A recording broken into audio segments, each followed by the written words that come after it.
ठीक है, ओके। तो आज का जो टॉपिक है वो है डिटरमिनेंट मैट्रिक्स। दोनों को देखते हैं कितने क्वेश्चन हम कर पाते हैं। दोनों को टॉपिक को कवर करने की फटाफट कोशिश करेंगे और डिटेल में इसको देखते हैं क्या क्या चीज इसके अंदर है। तो और इसमें जो डिटरमिनेंट मैट्रिक्स है, खासकर इसमें जो क्वेश्चन हमारे पास आते हैं वो जनरली कुछ ही वेराइटी है जहां से क्वेश्चन आ जाते हैं और वो बार बार रिपीट भी होते हैं। उन्हीं क्वेश्चंस को आपने अगर अच्छे से कर लिया तो भी आपका काम हो जाएगा। जेई का वेटेज इस चैप्टर का 4 से 8 मार्क का है। 2 क्वेश्चन आ सकते हैं इस चैप्टर से और एक मिनिमम तो क्वेश्चन आएगा ही। सबसे पहले मैं आपको प्रॉपर्टीज का शॉर्ट रिकैप करा देता हूँ 5-10 मिनट में। उसके बाद हम इसके क्वेश्चंस पे आ जाएंगे, ठीक है। तो देखो, सबसे पहले डिटरमिनेंट में जो मेजर टॉपिक होता है वो है सिस्टम ऑफ इक्वेशंस, ठीक है। जिसपे जनरली आप भी जानते हो लास्ट ईयर से इस साल से हर साल एक एक क्वेश्चन तो इस पे आ ही रहा है। एक क्वेश्चन इसका फिक्स ही है, ठीक है। 70% चांस, 70 to 80% चांस है किसी ना किसी शिफ्ट में इस टॉपिक से एक क्वेश्चन आ जाएगा। अब इसमें क्वेश्चन कैसे बनता है कि आपको 3 इक्वेशन 3 वेरिएबल दे देंगे। 3 इक्वेशन है, मान लो a1x प्लस a2y या फिर a1x plus b1y plus c1z plus d1 equal to 0। ये इक्वेशन ऑफ द प्लेन भी बुलाती है। a2x plus b2y plus this and so on, a3x plus b3y and so on. ये 3 equation आपको दे दिए। इन 3 equation का जो सॉल्यूशन है वो आपको पता करना रहता है। अब बेसिकली ये जो 3 इक्वेशन है एक्स वाई जेड में, ये रिप्रेजेंट करती है प्लेन को। क्या रिप्रेजेंट करती है? प्लेन को। अब या तो हो सकता है इनके जो सॉल्यूशन है 3 प्रकार के होंगे। या तो होगा यूनिक सॉल्यूशन, मतलब तीनों में एक्स वाई जेड की एक सिंगल वैल्यू जो इस तीनों को सेटिस्फाई करेगी, एक वैल्यू यूनिक मतलब 1। सेकेंड हो सकता है नो सॉल्यूशन। नो सॉल्यूशन मतलब एक भी एक्स वाई जेड की वैल्यू तीनों को सेटिस्फाई, मतलब कोई भी इनका कॉमन सॉल्यूशन नहीं है, मतलब हो सकता है तीनों प्लेन पैरेलल हो। और थर्ड हो सकता है इनफाइनाइट सॉल्यूशन, ठीक है। यूनिक सॉल्यूशन या फिर नो सॉल्यूशन या फिर इनफाइनाइट सॉल्यूशन, ये 3 प्रकार के सॉल्यूशन इसके होते हैं। है ना, सबको क्लियर है ना? बोलो हेलो। यस। ठीक है। अब सॉल्यूशन तो ये होते हैं। क्वेश्चन हमको क्या देगा कि लैम्डा की वैल्यू बताओ, म्यू की वैल्यू बताओ, ताकि इक्वेशन की यूनिक सॉल्यूशन है, नो सॉल्यूशन है, इनफाइनाइट सॉल्यूशन है। सबसे आसान तरीका जो होता है वो होता है by Cramer's rule. Cramer's rule की मदद से हम ये पता कर सकते हैं कि किस टाइप की इक्वेशन किस तरह के सॉल्यूशन हो, ठीक है। अब मैं आपको फटाफट इसको गाइड कर देता हूं कि अगर मान लो इसमें 3 चीजें निकालते हैं, डी dx, एक तो डी निकालते हैं, एक dx निकालते हैं, dy निकालते हैं और dz निकालते हैं। डी मतलब ये जो एक्स वाई जेड है इनका कोफिशिएंट का determinant a1 b1 c1, a2 b2 c2, a3 b3 c3। D मतलब ये, मतलब जो भी एक्स वाई जेड है उनके कोफिशिएंट का डिटर्मिनेंट। dx निकालने के लिए बताओ क्या करेंगे जल्दी से? dx में क्या चेंज आएगा, बोल दो। सर एक्स वाले को कोफिशिएंट से रिप्लेस कर। Very good. जो x के कोफिशिएंट है उसको रिप्लेस कर देंगे constant term d1 d2 d3 से। तो x वाले कोफिशिएंट है उसकी जगह आ जाएगा d1 d2 d3। बाकी तीनों आपके ऐसे कैसे रहेंगे, मतलब बाकी दोनों ऐसे कैसे रहेंगे, मतलब बाकी दोनों b1 b2 b3 c1 c2 c3। dy में भी सेम काम, d1 में भी सेम काम, सॉरी d1 में भी सेम काम। आपको जो रो 2 है उसको आप रिप्लेस कर देना d1 d2 d3 से। रो 1 और सॉरी कॉलम 1 और कॉलम 3 सेम रहेंगे, ठीक है। तो यहाँ पे a1 a2 a3 ये रिप्लेस हो जाएगा d1 d2 d3 से। ये रहेगा c1 c2 c3। सेम काम dz में भी, सिर्फ लास्ट वाला कॉलम रिप्लेस होगा, बाकी शुरू के 2 कॉलम सेम रहेंगे, ठीक है। तो इस तरह से हम d निकाल सकते हैं, dx निकाल सकते हैं, dy निकाल सकते हैं, dz निकाल सकते हैं, ठीक है। तो देखो ये सिस्टम ऑफ इक्वेशन था। अब यहां से अगर मुझे सॉल्यूशन निकालना तो x की सॉल्यूशन मतलब एक्स वाई जेड की वैल्यू, इसकी वैल्यू एक्स वाई, तो आपने d निकाल लिया, dx निकाल लिया, dy निकाल लिया, dz निकाल लिया। ये 4 डिटरमिनेंट की वैल्यू मान लो आपने निकाल दी। अब यहां से मान लो अगर आपको सॉल्यूशन चाहिए होगा तो सॉल्यूशन x निकालने के लिए क्या करेंगे बताओ? x का फॉर्मूला क्या बनेगा?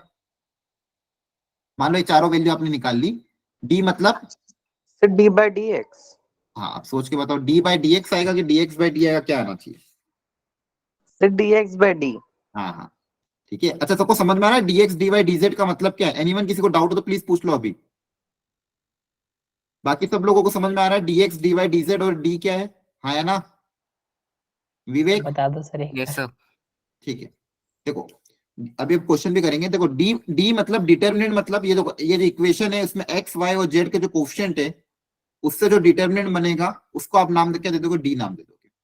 क्या नाम दे दोगे, डी। ये जो एक्स वाई जेड के जो कोफिशिएंट है A1 B1 C1 A2 B2 C2 A3 B3 C3, इसका नाम हो जाएगा डी। और यहाँ पे जो कांस्टेंट है D1 D2 D3, अब dx निकालने के लिए जो फर्स्ट वाला है जो x के कोफिशिएंट है उसको रिप्लेस कर देना कांस्टेंट D1 D2 D3 के साथ, ये दोनों सेम रहेंगे B1 B2 B2 C1। dy निकालने के लिए जो सेकंड कॉलम है y वाले कोफिशिएंट उसकी जगह हम रख देंगे D1 D2 D3, ये दोनों सेम रहेंगे। और dz निकालने के लिए थर्ड कॉलम को चेंज कर देंगे Da1 D2 D3 से, शुरू वाले दो सेम रहेंगे। शुरू वाले दो क्या थे पहले भी, A1 A2 A3 B1 B2 B3। ठीक है, तो ये हो जाएगा डी, ये हो जाएगा dx, ये हो जाएगा dy, ये हो जाएगा dz। अभी क्वेश्चन करेंगे तो और क्लैरिटी आ जाएगी। सॉल्यूशन आपका क्या आता है, एक्स वाई जेड की वैल्यू अगर निकालने, आपने मान लो D dx dy dz dz निकाल लिया, सारा चारों चीजें निकाल लिए, तो x की वैल्यू आपके पास आएगी dx, ये जो dx की वैल्यू जो भी वैल्यू है इसको आप डिवाइड कर दोगे d के साथ, y जो आपका आएगा dy अपॉन डी, और z जो आएगा dz अपॉन डी। ठीक है, मतलब बेसिकली अपन एक्स वाई जेड, मतलब ये जो तीन इक्वेशन, तीन वेरिएबल वाली तीन इक्वेशन है, इन तीनों इक्वेशन का जो सॉल्यूशन है, सॉल्यूशन मतलब एक्स वाई जेड की वैल्यू वो डायरेक्टली कैसे आ सकती है, x equal to D X upon D, Y equal to D Z D Y upon D, और z equal to D Z upon D. Denominator में ध्यान रखना d आएगा, d मतलब कोफिशिएंट, जो कोफिशिएंट है उसका डिटरमिनेंट। अब यहाँ पे दो कंडीशन है कि अगर ये denominator not equal to zero रहा तो कोई दिक्कत नहीं, अगर ये नॉट इक्वल टू जीरो तो हमें एक्स वाई जेड की एक प्रॉपर वैल्यू मिलेगी, इसका मतलब हमें किस तरह का सॉल्यूशन मिलेगा, यूनिक सॉल्यूशन।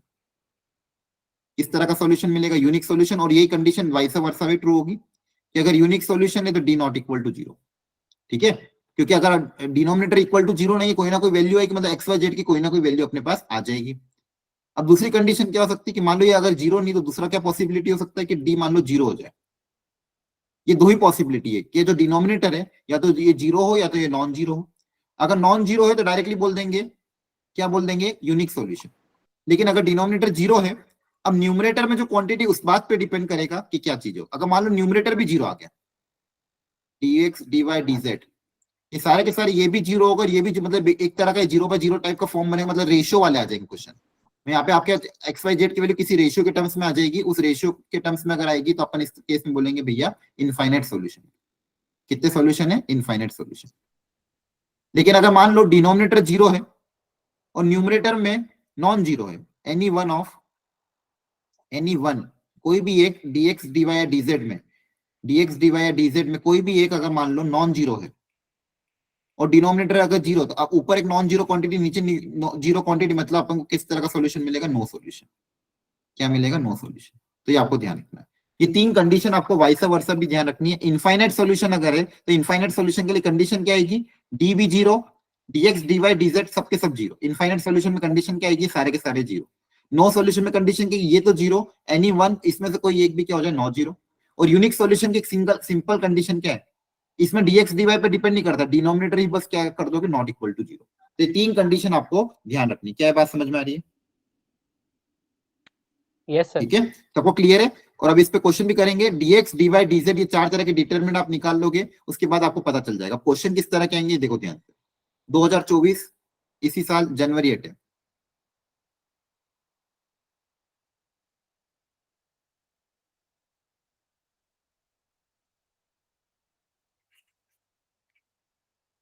पढ़ो क्वेश्चन को ध्यान से।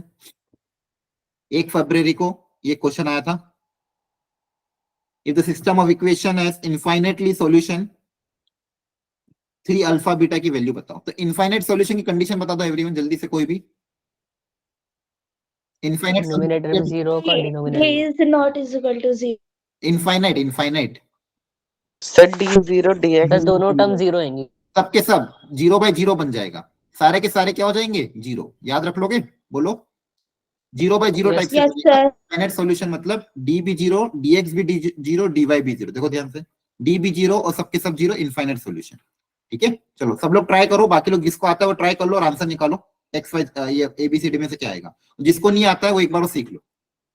डी मतलब determinant of X Y Z, जो कोफिशिएंट है उनका डिटर्मिनेंट। विवेक आप बताओ, फर्स्ट रो में क्या आएगा, रो 1 में एक्स वाई जेड के कोफिशिएंट बताओ ध्यान से, क्या है? 2 3 2 3 -1 2 3 -1, वेरी गुड। मुस्कान आप बताओ, रो 2 क्या आएगी? मुस्कान या तो अनम्यूट कर पाओगे क्या, लाइब्रेरी में नहीं हो तो, या फिर कोई और बता, चलो प्राची या फिर निक्की आप बता दो। रो 2 में सर 1 अल्फा और 3। Very good. X Y Z के क्वेश्चन यहाँ पे क्या है, यहाँ पे 1 अल्फा और 3, तो सेकंड रो आ जाएगी आपके पास 1 अल्फा और 3, और थर्ड रो आपके पास आ जाएगी 3 -1 और बीटा, ये डी आ गया। ठीक है, ये हो जाएगा इक्वल टू 0, तो एक इक्वेशन यहाँ से बनेगी, और दूसरा कोई भी एक dx dy dz में से 0 इक्वल कर दूं, तो मान लो dx निकालना है, तो dx निकालने के लिए आपको किसको चेंज करना पड़ेगा, कॉलम 1 कॉलम 2 के कॉलम 3 dx में, सर 1 को। हाँ कॉलम 1 को, क्योंकि x वाले x है ना, x मतलब यहाँ पे आ रहे हैं x के कोएफिशिएंट, तो कॉलम 1 को चेंज कर देंगे, कॉलम 1 को किससे रिप्लेस कर देंगे, कांस्टेंट टर्म से, है ना, बोलो। Yes sir. कॉलम 1 को रिप्लेस कर देना 5 -4 और 7 से, और बची हुई दोनों कॉलम एज इट इज रहेंगे जो पहले थे।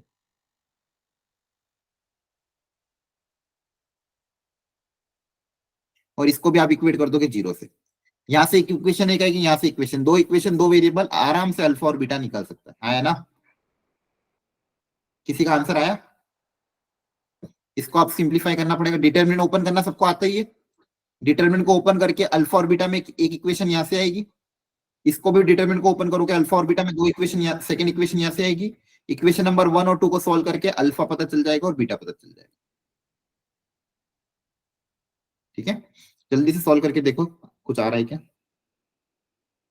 या फिर कर लोगे क्या सॉल्व, अगला क्वेश्चन करें क्या, 1120। ओके ठीक है, तो देखो इस तरह का क्वेश्चन है, डी डीएक्स वगैरह निकाल के 0 से इक्वेट करो। चलो एक क्वेश्चन अपन ये वाला ट्राई करते हैं, चलो आप सब लोग अब ये वाला क्वेश्चन ट्राई करो, मैं आपको 2 मिनट का टाइम दे रहा हूं, एवरीवन 2 मिनट का आपके पास टाइम है, 2 मिनट में वैल्यू निकालो लैम्डा और म्यू की, सेम कंडीशन, 1 फरवरी को सेकंड शिफ्ट में आया था, इनफाइनाइट सॉल्यूशन। प्रैक्टिस कर लो जल्दी से, सारे लोग प्रैक्टिस करेंगे, 2 मिनट का टाइम है आपके पास, एक्स एबीसीडी में से आंसर निकालो।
आया आंसर किसी का, ऐसे लैम्डा की वैल्यू है ये। अच्छा चल चल बाकी भी निकालो जल्दी से। डिटरमिनेंट को आपको पता है ना, सिंप्लीफाई भी कर सकते हैं, डिटरमिनेंट में रो या कॉलम ऑपरेशन अप्लाई करने पे डिटरमिनेंट की वैल्यू में फर्क नहीं पड़ता, तो अगर आपको सिंप्लीफाई भी करना तो भी सिंप्लीफाई करो, डायरेक्ट ओपन करना तो डायरेक्ट करो।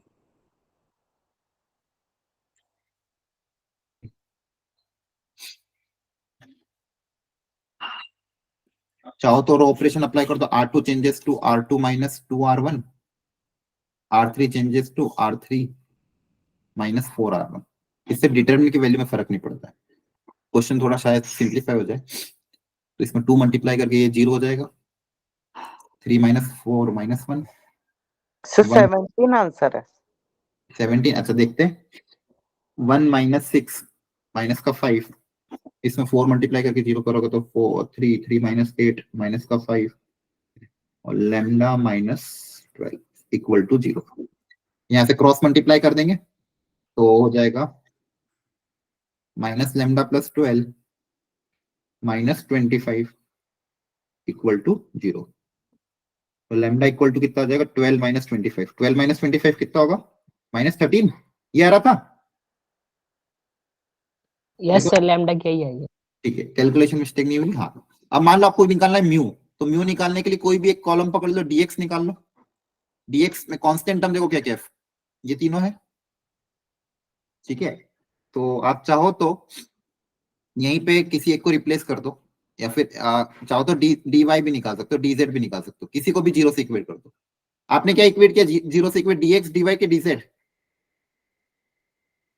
डी डीएक्स निकाला है। ठीक है, चाहो तो डीवाई को भी कर सकते हो। डीएक्स निकालने के लिए कांस्टेंट टर्म हटा दोगे 5 9 म्यू, बची हुई टर्म ऐसी कैसी। ठीक है, बची हुई टर्म 2 3 3 3 1 लेमडा, लेमडा की जगह माइनस 13 आ जाएगा। अब यहाँ पे अपन को सिंप्लीफाई करके क्या निकालना है, म्यू निकालना है। तो देखो यहाँ पे ये 1 है, इस 1 की मदद से ऊपर नीचे दोनों को 0 बना देते हैं। तो R1 को चेंज कर देंगे R1 माइनस 3R2, और R3 को चेंज कर देंगे R3 प्लस 13R1 13R2। ठीक है, तो इससे कैलकुलेशन करके फटाफट देख लेते हैं। यहाँ से मेरी रो 1 और रो 3 चेंज हो जाएगी। तो रो 1 कैसे हो जाएगी, R1 माइनस R1 में से 3 टाइम्स R2 माइनस करना है।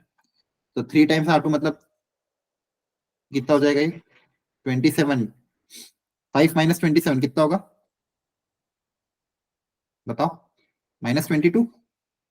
ठीक है, फिर R1 माइनस 3, तो 2 माइनस 9,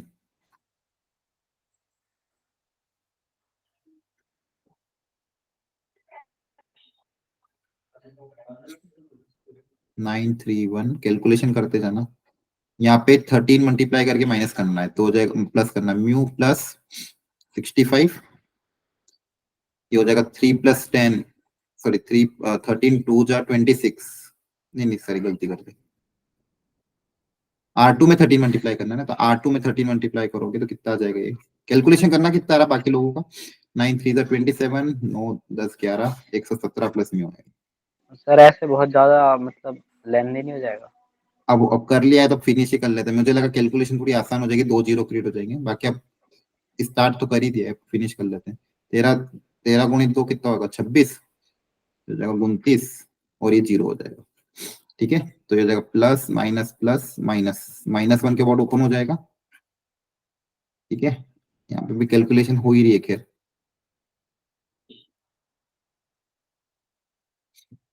तो यहाँ से आपका आ जाएगा 22 इंटू 29 माइनस का plus 7 into 117 plus mu equal to 0। इसको 0 से इक्वेट कर दोगे, ये 0 में चला जाएगा, ये माइनस हो जाएगा प्लस हो जाएगा। तो म्यू की वैल्यू जो आएगी 22 इंटू 29 डिवाइड बाय 7 माइनस का 117, ये आपको पता करना है। किसी का आया म्यू बताना। सर 15 आया था मेरा। 15 आया था, बाकी लोग का सर 15 ही आया है। आ रहा है। ठीक है, कैलकुलेशन चेक कर लेना, इसको मल्टीप्लाई करके 7 से डिवाइड करके देख लेना, अगर मेरी कैलकुलेशन मिस्टेक नहीं हुई तो देख लेना। तो यहाँ से अगर 15 आ जाएगा, वैल्यू पुट अप करोगे तो कितना आ रहा 17। Yes sir. ठीक है, तो कहने का मतलब ये है कि दोनों शिफ्ट में क्वेश्चन आए, करना दोनों में सेम ही था। और ऐसे ही क्वेश्चन को मैं आपको बोलता था कि भाई डायरेक्ट क्वेश्चन आते हैं इस चैप्टर से। क्लास के टाइम पे मैंने बोला था इस कि ये जो टॉपिक है इससे एक क्वेश्चन बनता ही है। थोड़ी और वेराइटी में अगर थोड़ा सा टफ पेपर बनाएगा तो थोड़ा बहुत उसमें मॉडिफिकेशन कर देगा, बाकी कोई दम नहीं। अब जैसे ये क्वेश्चन है, इसका मैं हिंट दे रहा हूँ, घर पे आप ट्राई करना। इसमें दो पार्ट, दो चैप्टर को मिक्स करके क्वेश्चन बना दिया। जैसे फर्स्ट पार्ट इसमें क्या बोला है, if ABC are in AP, और ये जो इक्वेशन है ax plus B Y plus C equal to 0, इसका कोई सॉल्यूशन है p इसका कोई सॉल्यूशन है, मतलब x और y की वैल्यू जो इसको सेटिस्फाई करे। और जो q है वो यहाँ q है अल्फा और कॉमा बीटा। q क्या है, अल्फा कॉमा बीटा। कंडीशन क्या है, इसके इनफाइनाइट सॉल्यूशन है। तो अल्फा और बीटा तो निकाल लोगे आप लोग। अगेन इनफाइनाइट सॉल्यूशन पिछली बार जो किया था, हाँ ना, बोलो यस सर। अल्फा और बीटा निकालने के लिए वापस डी को इक्वल टू 0 कर देना, डीएक्स को इक्वल टू 0 कर देना, तो अल्फा और बीटा आ जाएगा, मतलब आपके पास क्यू आ जाएगा। अब मुझे पी निकालना, तो पी निकालने के लिए क्या कंडीशन था अप्लाई? बोला गया एबीसी अगर एपी में है और एक्स और वाई इसका सॉल्यूशन है कोई, one of the solution of this, और एबीसी अगर एपी में, तो कैसे डेवलप करोगे सोचो।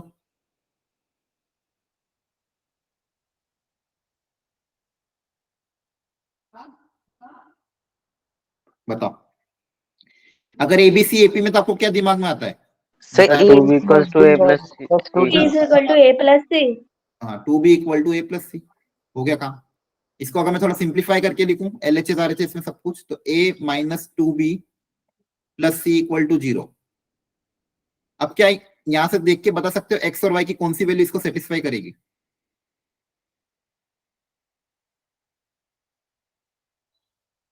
दोनों को कंपेयर करो, एक्स और वाई की कौन सी वैल्यू सेटिस्फाई करेगी,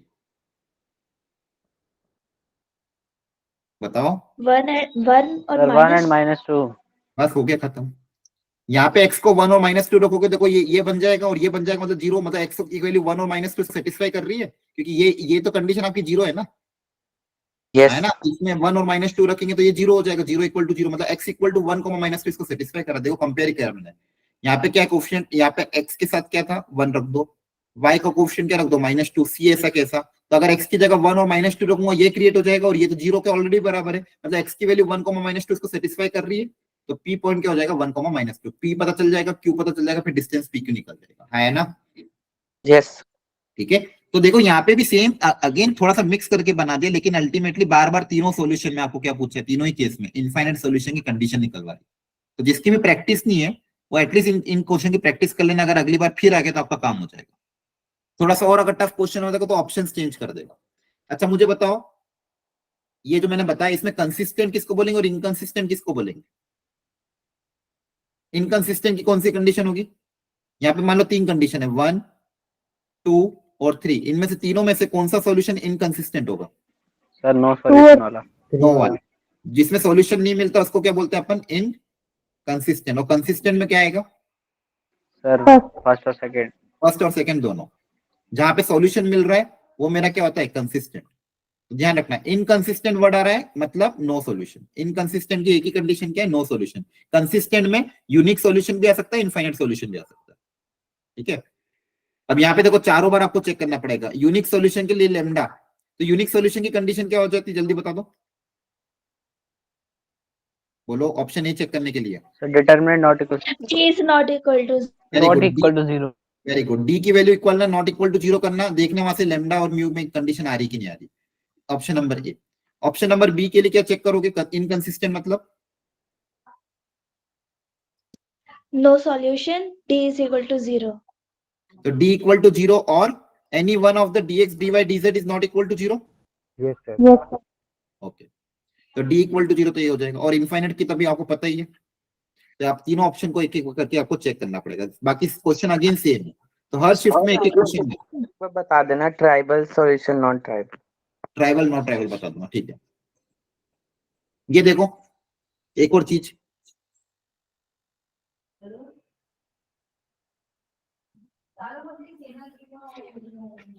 ये भी सेम है, यस सर। है ना। तो बार बार वही चीजें आ रही है अपने पास, एक ही टाइप की इक्वेशन dx dy dz में। ठीक है, अगेन देखो एक और क्वेश्चन 31 जनवरी को सेम क्वेश्चन। एग्जाम के पहले भी मैंने आपको कहा था इस चैप्टर से क्वेश्चन तो आ ही रहा है, सिस्टम ऑफ इक्वेशन, और सब ज्यादातर सारे क्वेश्चन इनफाइनाइट सॉल्यूशन पे ही है। ठीक है, तो इनके आज घर जाके प्रैक्टिस कर लेना तो काम हो जाएगा आपका। अगले टाइम में भी अगर हो आ जाता है क्वेश्चन तो अपना दिक्कत नहीं आएगी। अब ये डिफरेंशिएशन, तो डिफरेंशिएशन का क्या फॉर्मूला था? मान लो ये फंक्शन एफ एक्स है, डिटरमिनेंट को डिफरेंशिएट करने के लिए क्या तरीका सिखाया गया था? सर सारे एलिमेंट्स को डिफरेंशिएट कर देते हैं। नहीं नहीं, गलत। से एक दो को करता है। हाँ, एक एक करके करते, फॉर्मूला भी क्लास नोट्स में ऑलरेडी लिखा रखा है, और आपके पास कोई भी बुक में आप देखोगे फॉर्मूला इसका होता है। डिफरेंशिएशन का फॉर्मूला क्या है? सबसे पहले मान लो रो 1 को डिफरेंशिएट कर दो। सबसे पहले किसको डिफरेंशिएट कर दो? रो 1 को। सबसे पहले रो 1 को डिफरेंशिएट कर दिया, बची भी दोनों रो ऐसी की ऐसी। रो 1 का एलिमेंट में लास्ट में -1 आएगा। हाँ ठीक है, माइनस। अब क्या करेंगे, अगला बताओ।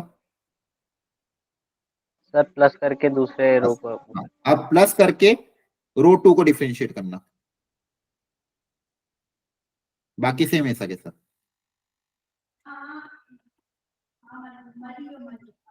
और थर्ड, रो 1 और रो 2 को सेम, सॉरी रो बोल रहा हूँ, कॉलम 1 और कॉलम 2 को सेम, कॉलम 3 को डिफरेंशिएट कर दोगे। ठीक है, ये होता है डिफरेंशिएशन। एक एक करके पहले कॉलम 1 को किया, बच्चे हुए दो को सेम, कॉलम 2 को किया, बच्चे हुए दो को सेम, कॉलम 3 को किया, बच्चे हुए दोनों को सेम। अब इसमें क्या पुटअप करना है, 0। अब x की जगह 0 पुटअप करके आंसर निकाल लोगे, है ना। Yes sir. अब देखो ये भी क्वेश्चन इजी लेवल का आया था, तो इसलिए इस चैप्टर को हमेशा यही बोला जाता है कि इसमें अगर इस डिटरमिनेंट से अगर क्वेश्चन आते हैं तो जनरली चांसेस ज्यादा है कि आपके पास इसी तरह के क्वेश्चन है, और आ जाए तो बहुत अच्छी किस्मत है। ये 4 नंबर जाने नहीं चाहिए, तो इसकी प्रैक्टिस अच्छे से कर लेना ताकि आपके 4 नंबर है। अब 31 जनवरी को सेकंड शिफ्ट में एक और क्वेश्चन आया था, ये थोड़ा सा लेंदी था लेकिन क्वेश्चन इजी था। मान लो अगर कुछ भी नहीं आ रहा एटलीस्ट ऐसे क्वेश्चन करके आना है। बोला एक 3x3 मैट्रिक्स है और 3 कंडीशन दी है कि a इंटू 101 के साथ प्रोडक्ट करेंगे तो इसकी वैल्यू आ रही ट्वाइस ऑफ 101। फिर a को मल्टीप्लाई करोगे अगर आप -101 के साथ तो इसकी वैल्यू आ रही 4 टाइम्स -101। फिर तीसरी कंडीशन आपको दे दी है, a को मल्टीप्लाई करोगे 010 के साथ तो इसका आंसर आ रहा है आपके पास 2 टाइम्स 010। ये मैट्रिक्स है। तो पूछा है ये जो वैल्यू है a - 3i into X Y Z equal to this, तो इसके सॉल्यूशन कैसे होंगे, यूनिक होंगे, इनफाइनाइट होंगे, किस तरह के होंगे। तो उसके लिए पहले आपको a पता करना पड़ेगा। क्या पता करना पड़ेगा, a। और a क्या है, एक 3x3 मैट्रिक्स। बोलो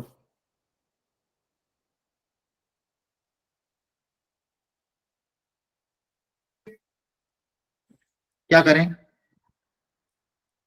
a निकालने के लिए, क्या क्या तरीका।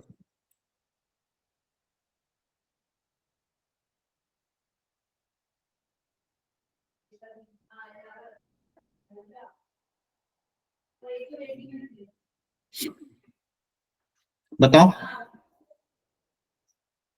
बोलो, चलो देखो ध्यान से। हाँ बताओ, कोई कह रहा है कुछ। ठीक है, देखो जब कुछ भी नहीं पता है ना, आपके पास देखो 3 इक्वेशन है और सारे के सारे कैलकुलेशन बहुत आसान है क्योंकि यहाँ पे एक तो 0 2 1 है। आपको ए पता करना है तो आप ए मान लो कुछ, क्या मान लोगे, x1 x2 x3 y1 y2 y3 z1 z2 z3। जैसे ये फिर यहाँ पे वैल्यू पुटअप करोगे, मैट्रिक्स मल्टीप्लीकेशन करोगे, फर्स्ट रो का फर्स्ट कॉलम के साथ उसको इक्वेट करोगे इसके साथ, सेकंड रो का सेकंड कॉलम को इसको इसके साथ, थर्ड रो का थर्ड। तो यहाँ से 3 इक्वेशन बनेगी, यहाँ से 3 इक्वेशन बनेगी, यहाँ से 3 इक्वेशन बनेगी।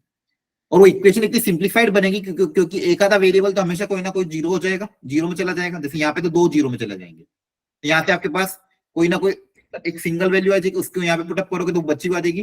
कैलकुलेशन बहुत आसान है। ये जो 6 वेरिएबल है, 6 इक्वेशन है, इनमें आपस में वैल्यू पुटअप करोगे तो आपके पास ये सारी की सारी वैल्यू अपने आप आ जाएगी क्योंकि आपके पास 9 इक्वेशन है। यहाँ पे फायदा क्या हो रहा है इस क्वेश्चन में देने का रीजन ये था कि यहाँ की कैलकुलेशन इतनी टफ नहीं। आ रही बात समझ में? यस।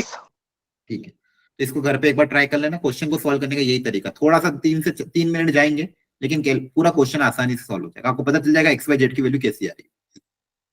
ठीक है, तो ये आपके इस साल में जनवरी अटेम्प्ट में ये क्वेश्चन आए थे और इसमें से मैक्सिमम क्वेश्चन डायरेक्ट क्वेश्चन थे। सिर्फ एक क्वेश्चन में थोड़ा सा मेहनत करनी थी लेकिन मैक्सिमम क्वेश्चन डायरेक्ट क्वेश्चन थे। इसको घर पे ट्राई करके अपने अपने आंसर मैच करने की कोशिश करना। क्लियर है यहाँ तक? बोलो। Yes sir. ठीक है, Yes, अगला। sir. हाँ, अब मैट्राइसिस में कुछ प्रॉपर्टीज पता होनी चाहिए अपन को। अच्छा, डिटरमिनेंट किसी रिलेटेड कुछ प्रॉपर्टी है, जैसे मान लो अगर डिटरमिनेंट ऑफ ए बी है तो क्या प्रॉपर्टी होती है? एक सेकंड, अलग अलग कर सकते हैं इनको।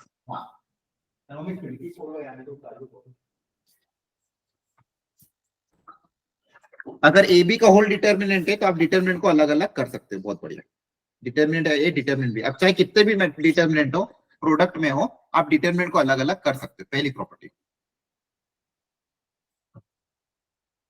सेकेंड प्रॉपर्टी कि अगर मान लो कोई डिटर्मिनेंट है, कोई मैट्रिक्स है, कोई मैट्रिक्स है जिसका ऑर्डर है मान लो n क्रॉस n, कोई मैट्रिक्स है जिसका ऑर्डर है n क्रॉस n, इस मैट्रिक्स को मान लो मैं k से मल्टीप्लाई कर देता हूं। क्या मल्टीप्लाई कर दिया? इस पूरे मैट्रिक्स को मैंने k से मल्टीप्लाई कर दिया। अब मल्टीप्लाई करने के बाद इसका मैं डिटर्मिनेंट निकाल रहा हूं। क्या निकाल रहा हूं? डिटर्मिनेंट। अब इस k को अगर मुझे बाहर निकालना है तो ये बाहर बन के कैसे बाहर आएगा? k की and पावर b की power n. हाँ, k क्या आएगा? जितनी रो होगी, जितने कॉलम होंगे, उतनी टाइम्स मल्टीप्लाई हो जाएगा, तो k की पावर n बन के ये बाहर आएगा। ये ध्यान रखना। और क्या प्रॉपर्टी होती है बताओ, याद दिलाओ। डिटर्मिनेंट ऑफ इनवर्स, किसी भी मैट्रिक्स इनवर्स के डिटर्मिनेंट क्या होता है? 1 upon बाहर आ determinant A adjoint A. नहीं, बस डायरेक्ट 1 अपॉन डिटर्मिनेंट है। इतना का याद कर। इनवर्स मैट्रिक्स का डिटर्मिनेंट कितना होता है? 1 अपॉन डिटर्मिनेंट ऑफ ए, है ना? ट्रांसपोज का डिटर्मिनेंट a इसके होल का ट्रांसपोज। ये एक वैल्यू है ना, मैट्रिक्स की बात थोड़ी कर रहा हूँ। दोनों के क्या होता है? सेम होता है ना? yes Yes, sir. ठीक, ओके। और क्या होती है? मैं भूल रहा हूँ तो कोई बताओ। Adjoint A. Adjoint A. Adjoin, वो तो बात एडजॉइन की तो अपन एक साथ करेंगे। set joint a का determinant एडजॉइन ए का डिटरमिनेंट, ठीक है चलो। एडजॉइन ऑफ, एडजॉइन के भी चलो कर ही लो फिर। ए का डिटरमिनेंट बताओ, ऑर्डर अगर n क्रॉस n है तो Determinant of A की power n minus 1. n-1। अगर दो एडजॉइन आ जाए तो n minus 1 का whole square very good, determinant of a की पावर n-1 का होल स्क्वायर। तीन आ गए तो Cube. तो क्यूब हो जाए। एडजॉइन ऑफ a, तीन अगर आ गए तो डिटरमिनेंट ऑफ a की पावर n-1 का होल क्यूब। बहुत बढ़िया। अच्छा, इसके अलावा एक दो चीजें और थी, जैसे एडजॉइन मैट्रिक्स में ही कि a को उसके एडजॉइन के साथ मल्टीप्लाई करते थे तो क्या आता था? तो determinant of a identity matrix determinant of A, ये कांस्टेंट कुछ ना कुछ आएगा। अब ये तो मैट्रिक्स मल्टीप्लिकेशन है, इनटू आइडेंटिटी मैट्रिक्स आई है। ये भी आपको याद रखना, ठीक है? ये सब प्रॉपर्टी आपको मैंने अभी एक ग्रुप में एक नोट्स भी भेजा है। अगर आपके पास शॉर्ट नोट नहीं हो तो उसमें से रेफर करके सारी प्रॉपर्टी याद कर लेना, और ये प्रॉपर्टी सारी पता होनी चाहिए। अच्छा, इसके अलावा और क्या होती थी? और कोई मिस कर रहे हो तो बताओ। set joint ka adjoint of A, तो के को बाहर निकालना तो कैसे बाहर निकलेगा? N minus. K n minus 1 की पावर आ जाएगी। हाँ, के की power n-1। Yes, sir. Yes sir. ठीक है,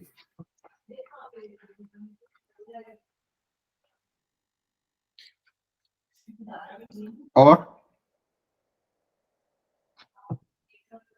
एक मिनट, मैं एक बार और क्रॉस चेक कर लेता हूँ।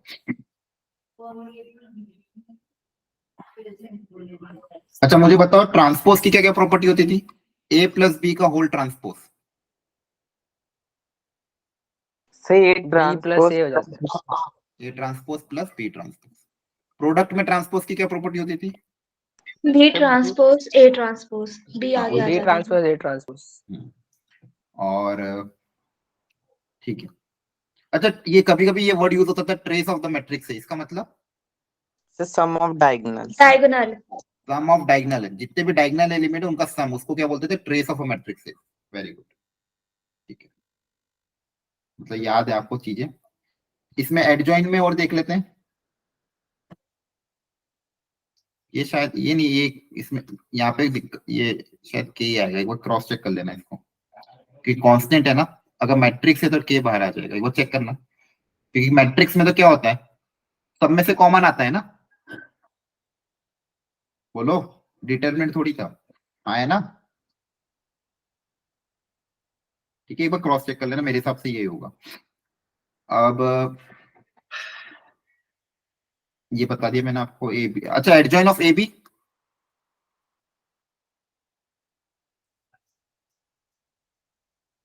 एडजॉइन ऑफ ए बी जैसा यहाँ पे होता है सेम यहाँ पे adjoint of B into adjoint of A, याद रखना, ठीक है।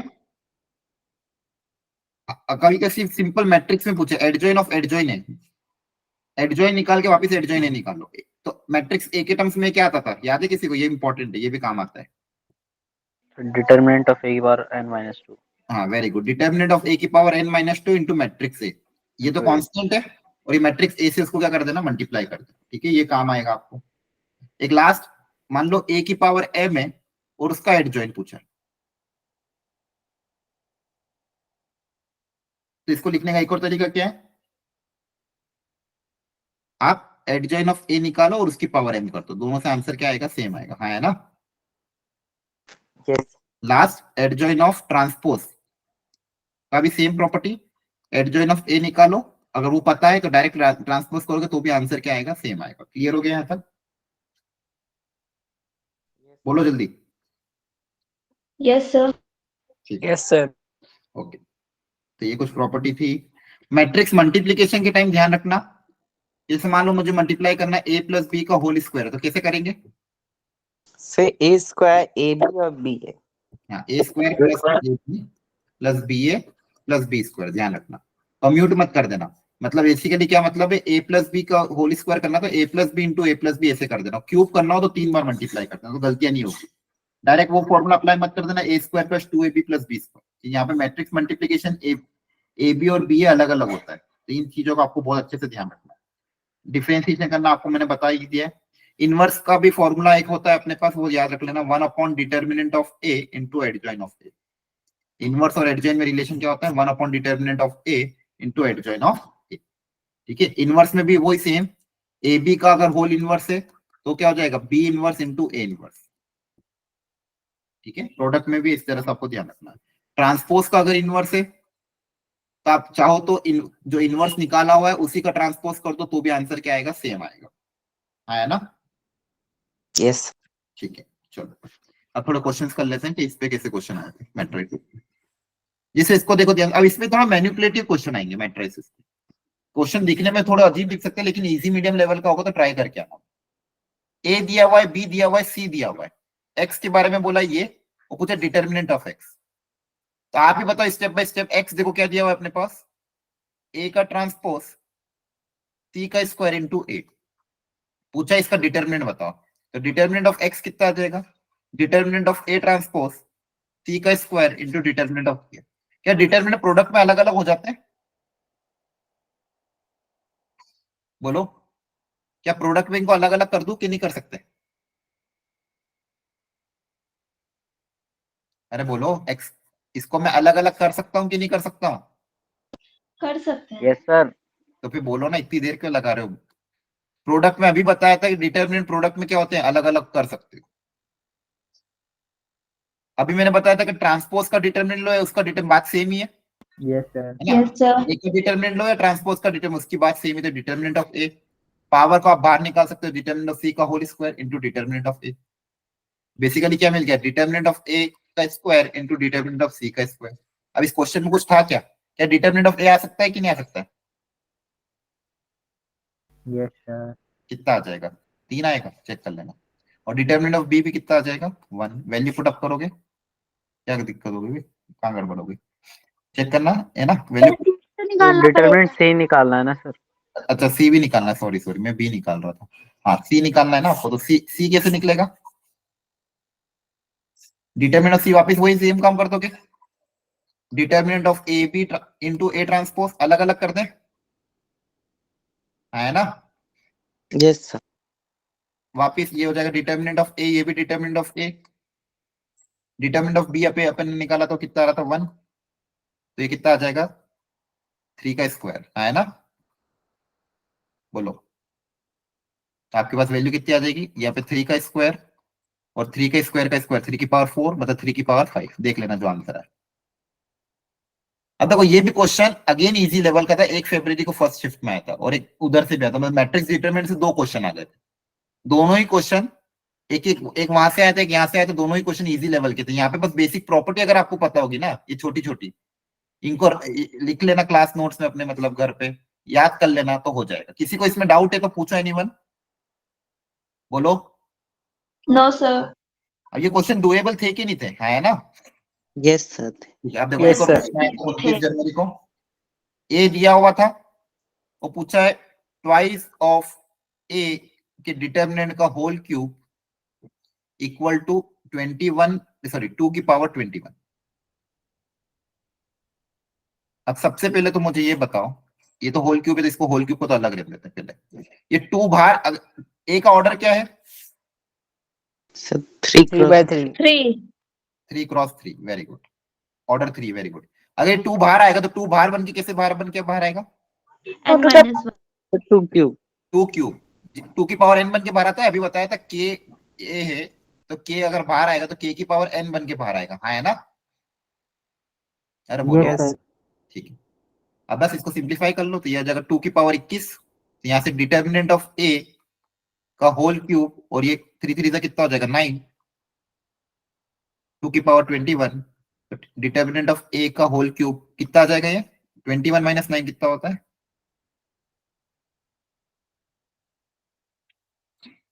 अरे बताओ कितना होगा कैलकुलेशन है? 12। Yes, sir. 12. 12। अब पावर 3 का उधर क्यूब रूट कर दोगे तो डिटर्मिनेंट ऑफ ए कितना आ जाएगा? 2 की पावर 4, है ना? नहीं आई बात समझ में? Yes, आ sir. गई. ठीक है, चेक कर लेना कैलकुलेशन। अब यहाँ पे बस इसका डिटर्मिनेंट को इक्वेट करोगे, अल्फा बीटा में रिलेशन आना चाहिए। वो पूछा अल्फा कितना होगा, तो फिर वैल्यू रख रख के देख लेना ऑप्शन से, हो सकता है रिलेशन एक ही आए, इक्वेशन एक बने, तो वैल्यू रख के एक बार चेक कर लेना। कर लोगे सॉल्व? इंटीजर है Yes, sir. तो एक और क्या बोला कि इंटीजर है, तो हिट एंड ट्रायल मेथड से अप्लाई कर करके देख लेना कौन से इंटीजर उसको सेटिस्फाई कर रहे हैं। ये अगेन क्वेश्चन इजी आया था। अगला देखो, A is a square matrix, order नहीं पता है, सिर्फ बोला square matrix. A into A transpose equal to identity matrix. A को ए ट्रांसपोज के साथ मल्टीप्लाई करने पे आइडेंटिटी मैट्रिक्स सारा मतलब एक दूसरे के इनवर्स होंगे। पूछा इसका सिंप्लीफाई करने पे क्या आएगा? करो सिंप्लीफाई, बताओ कितना आएगा? 1 मिनट के अंदर होना चाहिए।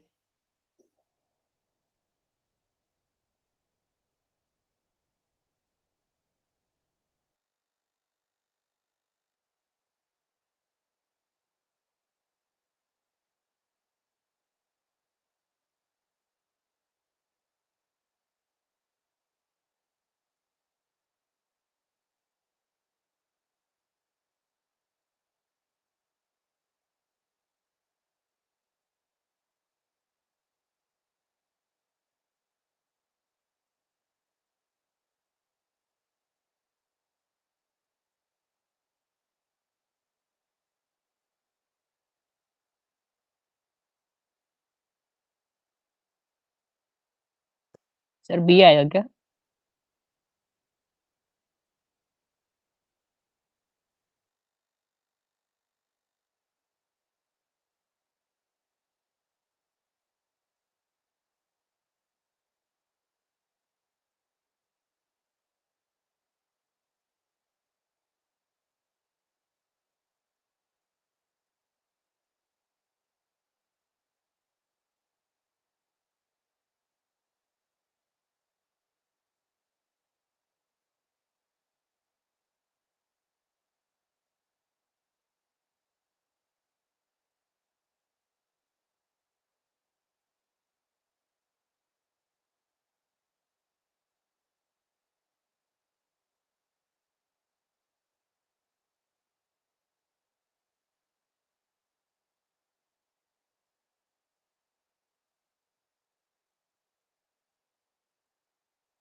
हेलो, सॉरी, अरे आवाज अनम्यूट था क्या, मेरे को ध्यान नहीं रहा। हाँ, यहाँ तक आ गए सब लोग? Yes Yes, sir. Yes sir, हाँ। डी आ रहा है। अच्छा, सर 4 इसके बाद क्या करें बताओ, अगली स्टेप में? सर मल्टीप्लाई अंदर कर देंगे ए मल्टीप्लाई से। कर देंगे. मल्टीप्लाई कर दो, ठीक है, तो ये हो जाएगा A cube plus A into A transpose into A transpose.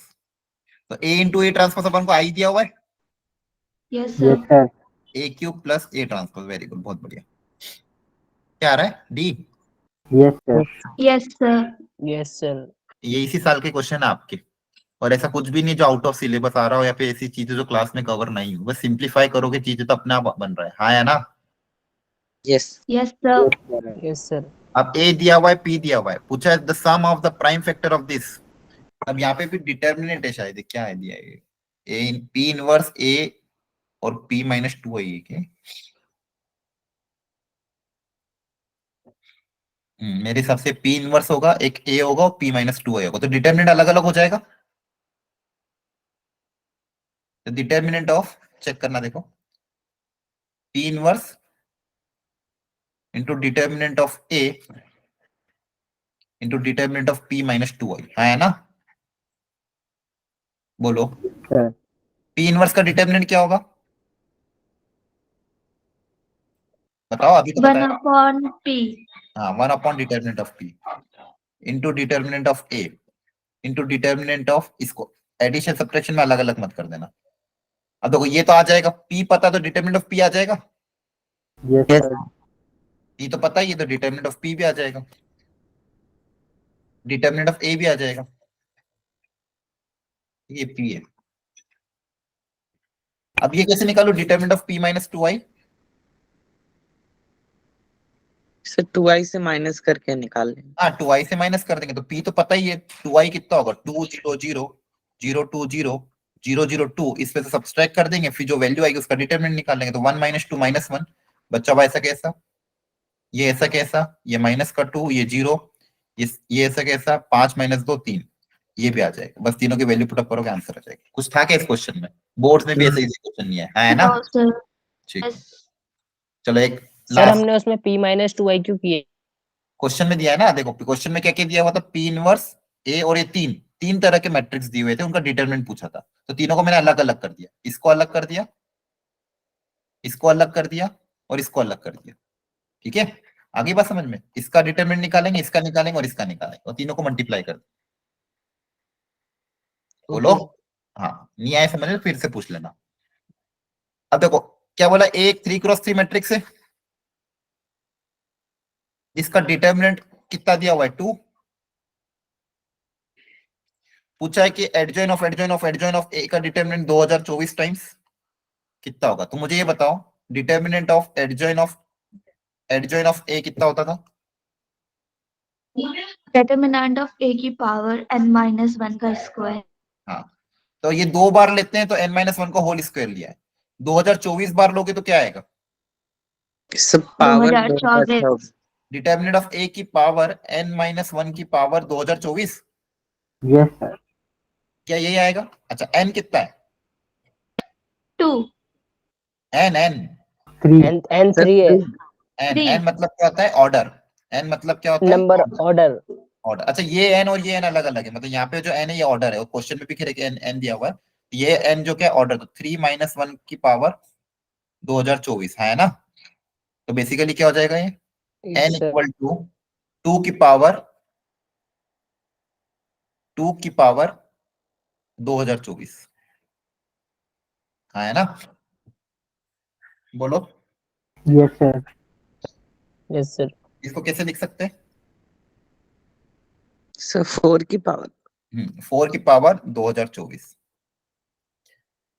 अब यहाँ पे पूछा है, अब बाइनोमियल घुसा दिया इन्होंने, कि इसको अगर 9 से डिवाइड करूंगा तो रिमाइंडर क्या आएगा? अब बाइनोमियल का अगर थोड़ा बहुत कॉन्सेप्ट याद हो तो इसमें 9 क्रिएट करने की कोशिश करेंगे, है ना? अरे बोलो, सर वो 2 की पावर में तो लिख सकते हैं 4। सोच के बताओ।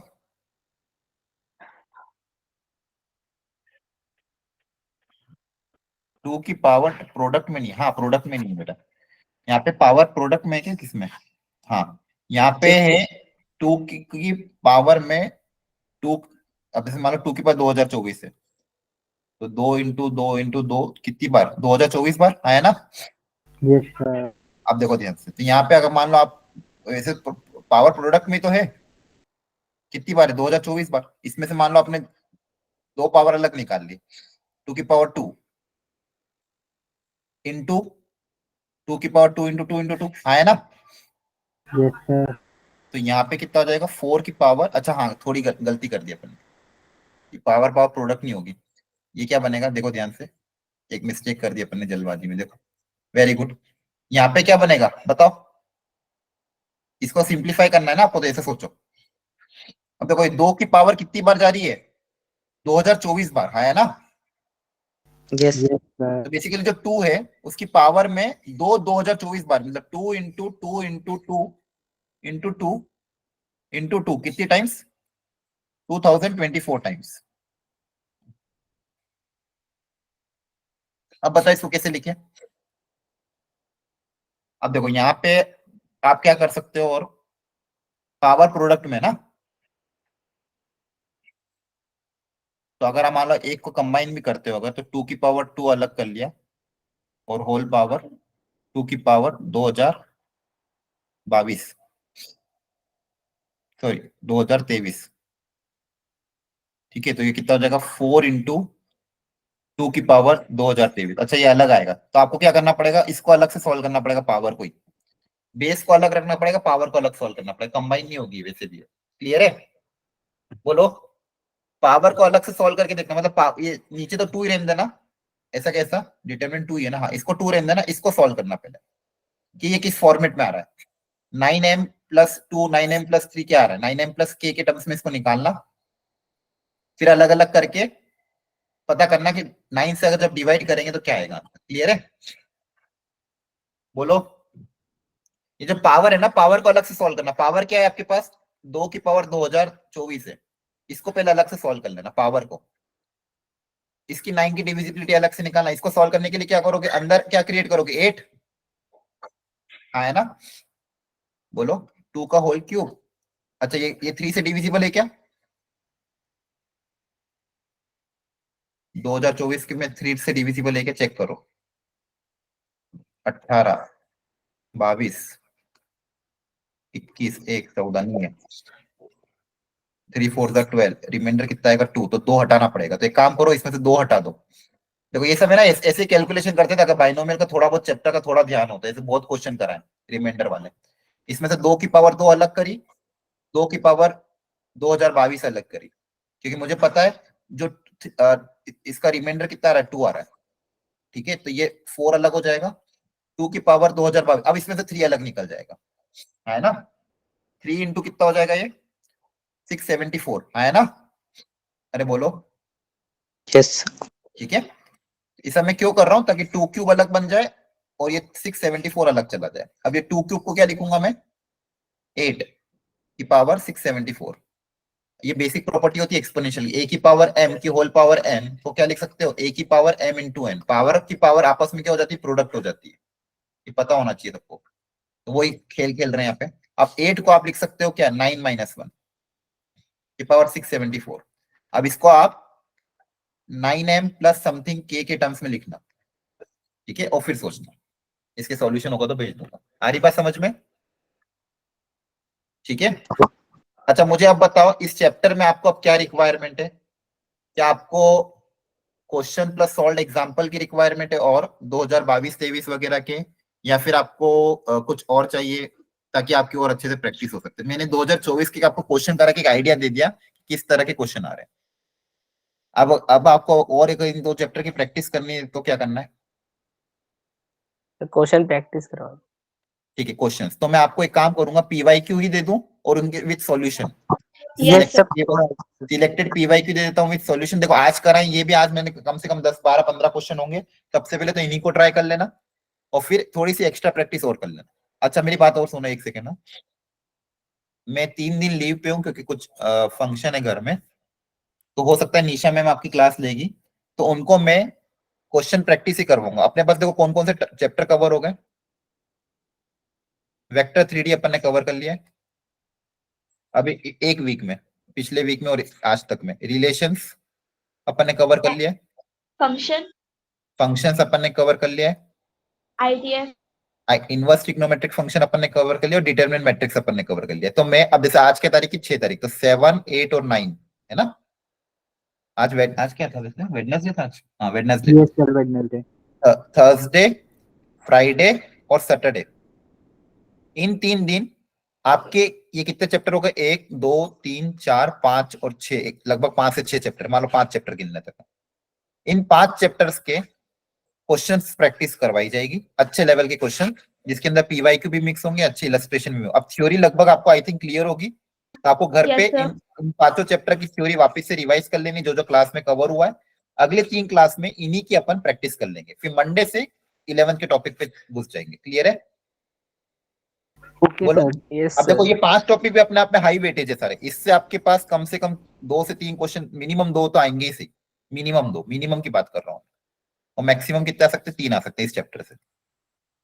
रिलेशन से एक क्वेश्चन आना ही है, एक ही क्वेश्चन आता है। फंक्शन से मिनिमम 1, मैक्सिमम 2 क्वेश्चन आ सकते हैं।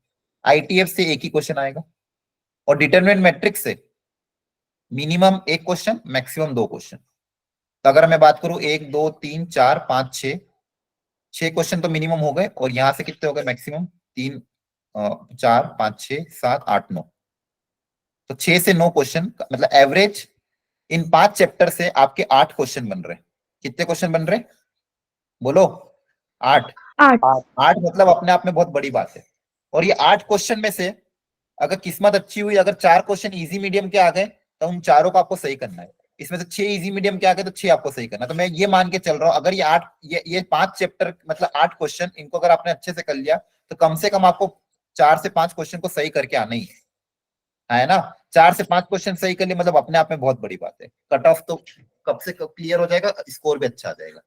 तो बेसिकली अपन ने 1 वीक में अपन ने 5 चैप्टर कवर किए। इन 5 चैप्टर की अच्छे से आपको प्रैक्टिस कराई जाएगी। क्लियर है? बोलो। Yes Yes. सर। ठीक है, तो इसकी मैं क्वेश्चन बैंक एक रेडी कर दूंगा, वो क्वेश्चन बैंक मैम को प्रोवाइड करा दूंगा, तो अगले 3 दिन में आपको क्वेश्चंस करवा देंगे। अच्छा, मुझे एक चीज और बताओ, जो क्वेश्चंस मैं रेडी करूंगा, क्या वो आपको क्लास के पहले चाहिए कि क्लास में डायरेक्ट करोगे? क्लास तो से क्लास से पहले। पहले दे दो, थोड़ी प्रैक्टिस कर लेंगे। थोड़ा ठीक है। प्रैक्टिस कर लेते।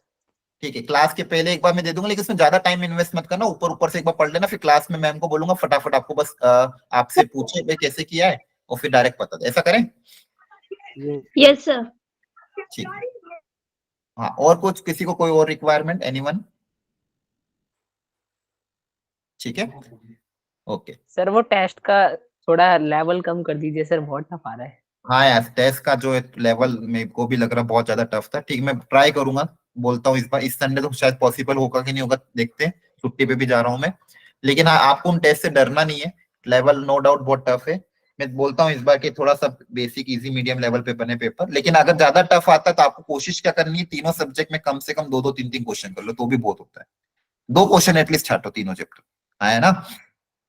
ठीक है, अगर ऐसा टफ Yes, क्वेश्चन sir. आता है, अगर आप तीनों में 6 क्वेश्चन भी करके आ रहे हो, मतलब आपको स्कोर बहुत अच्छा आ जाएगा, बहुत ज्यादा अच्छा। ठीक है, चलो, ओके। सर इन टेस्ट में कितना हमें एवरेज नंबर लाना चाहिए, टारगेट एवरेज कितना रहा? मतलब मेरे हिसाब से तो अगर आप 6 क्वेश्चन कर लेते हो पूरे पेपर में, मतलब आपका अगर टफ इस लेवल का पेपर में अगर आप 6 क्वेश्चन कर रहे हो, मतलब अच्छी बात है। उससे ज्यादा करो तो और भी अच्छी बात है, लेकिन कोशिश आपको करना कि टोटल मिला के 5 से 6 क्वेश्चन को करेक्ट करके आना है, कम नेगेटिव करके। क्लियर है? सर मेरी केमिस्ट्री अच्छी है, तो मैं 6 क्वेश्चन सही केमिस्ट्री के ही कर लेती हूँ पहले। हाँ नहीं, लेकिन ऐसा मत करो, केमिस्ट्री अगर आपकी सही है तो आप 5 से 6 क्वेश्चन केमिस्ट्री में सही करो। मैथ्स थोड़ी वीक है तो कम से कम कोशिश करो 1 से 2 क्वेश्चन सही हो। फिजिक्स वीक है तो कम से कम 1 2 क्वेश्चन, मतलब हर सब्जेक्ट में मिनिमम आपको 2 से 3 क्वेश्चन का टारगेट रखना है। Okay sir. हाँ, जिसमें सर ज्यादा होना है। इसमें जो जितने मार्क्स आ रहे हैं, मतलब तो रियल में मतलब कितना एक्सपेक्ट करके चले? नहीं देखो, यहाँ का जो नंबर है ना, उसका डबल कर लेना आप, डबल। ठीक है, और ज्यादा ही आएंगे आपके। आपको देखो, अभी आज मैंने 2024 का आपको क्वेश्चन करा है, इजी थे कि नहीं थे? Yes yes sir, easy. तो ये इसी तो पूछ तरह ही थे। हाँ, सर, तो मतलब मैथ्स के क्वेश्चन तो हो जाते हैं पेपर में, बट सर फिजिक्स का थोड़ी, फिजिक्स में नहीं होती ज्यादा। तो देखो फिजिक्स में अगेन 2 साल से एनसीईआरटी लेवल, वो लोग तो यही बोल रहे हैं भैया एनसीईआरटी लेवल है, तो एनसीईआरटी को अच्छी पकड़ बनाओ, कॉन्सेप्ट अपने प्रैक्टिस करो ज्यादा से ज्यादा, जितने बेसिक इजी मीडियम लेवल के क्वेश्चन प्रैक्टिस कर सकते हो तो इजी मीडियम लेवल के क्वेश्चन सिलेक्टेड टॉपिक कर लो जो आपको लग सर रहा वो है कि मतलब वैसे तो हो जाते हैं सर बट जो टेस्ट आता है ना उसमें नहीं हो पाते ना। हाँ टेस्ट में टफ होगा, कोई दिक्कत नहीं है, लेकिन अपने एंड पे जेई लेवल पे अच्छे से ट्राई करो। ठीक यस है, सर। ठीक है, ओके, चलो।